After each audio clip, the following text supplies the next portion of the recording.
ಕೋಟಾಜಿ ನಾರಾಯಣ ಸ್ವಾಮಿ ಅವರಿಗೆ ಮತ್ತು ಹಾಗೆ ಇಲ್ಲಿ ಬಂದು ಸೇರಿರ್ತಕ್ಕಂಥ ಎಲ್ಲ ಅಧ್ಯಕ್ಷರುಗಳಿಗೆ, ಉಪಾಧ್ಯಕ್ಷರುಗಳಿಗೆ, ಅಡ್ಮಿನ್ ಸ್ನೇಹಿತರುಗಳಿಗೆ, ಚಾಲಕ ಮಿತ್ರರಿಗೆ ಎಲ್ರಿಗೂ ತುಂಬ ಹೃದಯದ ಧನ್ಯವಾದಗಳನ್ನ ಹೇಳ್ತಾ, ಇವತ್ತಿನ ವಿಷಯ ಏನಪ್ಪ ಅಂತ ಹೇಳಿದ್ರೆ, ನವೀನ್ ಅಂತಕ್ಕಂಥ ಹುಡುಗನಿಗೆ ಮಾರತಳ್ಳಿ ಭಾಗದಲ್ಲಿ ತೊಂದರೆ ಆಗಿತ್ತು. ಅವನ ಮೇಲೆ ಇಬ್ಬರು ಬಂದು ಹಲ್ಲೆ ಕೂಡ ಮಾಡಿದ್ರು. ಹಾಗಾಗಿ ಆ ವಿಚಾರವಾಗಿ ಇವತ್ತು ಪೊಲೀಸ್ ಸ್ಟೇಷನ್ಗೆ ಕೂಡ ಮಾರತಳ್ಳಿ ಸ್ಟೇಷನ್ಗೆ ಬಂದಿದ್ವಿ.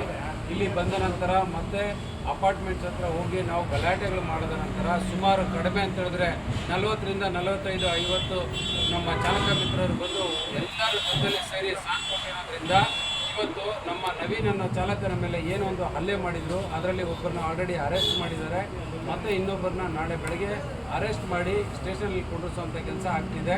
ಮತ್ತು ಇಲ್ಲಿ ನಾನು ಹೇಳೋದಕ್ಕೆ ಒಂದು ವಿಚಾರ ಏನು ಇಷ್ಟಪಡ್ತೀನಿ ಅಂತ ಹೇಳಿದ್ರೆ, ನಮ್ಮ ಬೆಂಗಳೂರು ಸಿಟಿಯಲ್ಲಿ ಅಥವಾ ಥ್ರೂಔಟ್ ಕರ್ನಾಟಕ ಸ್ಟೇಟಲ್ಲಿ ಯಾರೇ ಆಗಿರಲಿ, ಯಾವುದೇ ಕಾರಣಕ್ಕೂ ಚಾಲಕರ ಮೇಲೆ ಹಲ್ಲೆ ಮಾಡಬೇಕು ಅಂತ ಹೇಳಿದ್ರೆ ಅವರೆಲ್ಲರಿಗೂ ಕೂಡ ಇದು ಒಂದು ಎಚ್ಚರಿಕೆಯ ಗಂಟೆ ಆಗಿರುತ್ತೆ. ಯಾಕಂತ ಹೇಳಿದ್ರೆ ಚಾಲಕರ ಮೇಲೆ ಯಾರಾದರೂ ಹಲ್ಲೆ ಅಂತ ಮಾಡಿದಾಗ ಅವ್ರನ್ನ ಕಾನೂನಿನ ಪ್ರಕಾರವಾಗಿ ಏನು ಅವ್ರಿಗೆ ನ್ಯಾಯ ಕೊಡಿಸುವಂಥ ಕೆಲಸನ ಮಾಡಬೇಕು, ಆ ಕೆಲಸನ ನಾವು ಮಾಡ್ತಾ ಇದ್ದೀವಿ.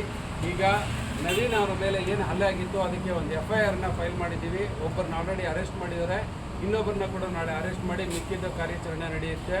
ನಾವು ಇದಕ್ಕೆ ನಮಗೆ ಸಾಥ್ ಕೊಟ್ಟಿರ್ತಕ್ಕಂಥ ಪೊಲೀಸರಿಗೂ ಕೂಡ ಮತ್ತು ಹಾಗೆ ಇಲ್ಲಿ ಸೇರಿರ್ತಕ್ಕಂಥ ಎಲ್ಲ ಚಾಲಕ ಮಿತ್ರರಿಗೆ ಧನ್ಯವಾದಗಳನ್ನ ಹೇಳ್ತಾ ಇದ್ದೀನಿ. ಈ ವಿಷಯದ ಬಗ್ಗೆ ನಮ್ಮ ನವೀನ್ ಅವರು 2 ಮಾತುಗಳನ್ನು ಮಾತಾಡ್ತಾರೆ. ಕರ್ನಾಟಕ ಚಾಲಕರ ಒಕ್ಕೂಟ ನಾರಾಯಣ ಸ್ವಾಮಿ ಮತ್ತು ಎಲ್ಲ ಚಾಲಕರಿಗೂ, ಎಲ್ಲ ಅಧ್ಯಕ್ಷರುಗಳಿಗೂ ತುಂಬ ಹೃದಯದ ಧನ್ಯವಾದಗಳು. ನಾನು ಏನೊಂದು ಅಪ್ಡೇಟ್ ಕೊಟ್ಟಿದ್ದೆ, ಆ ಅಪ್ಡೇಟ್ ಕೇಳಿಸ್ಕೊಂಡು ಎಲ್ಲರೂ ಕೂಡ ನನ್ನ ಹತ್ರಕ್ಕೆ ಬಂದು ಎಲ್ಲರೂ ತುಂಬ ಸಹಾಯ ಮಾಡಿದ್ರಿ. ನಾನು ನಿಮ್ಮೆಲ್ಲರಿಗೂ ನನ್ನ ಜೀವ ಇರೋ ತನಕ ನಾನು ಚಿರಋಣಿ. Thank you sir, thank you so much.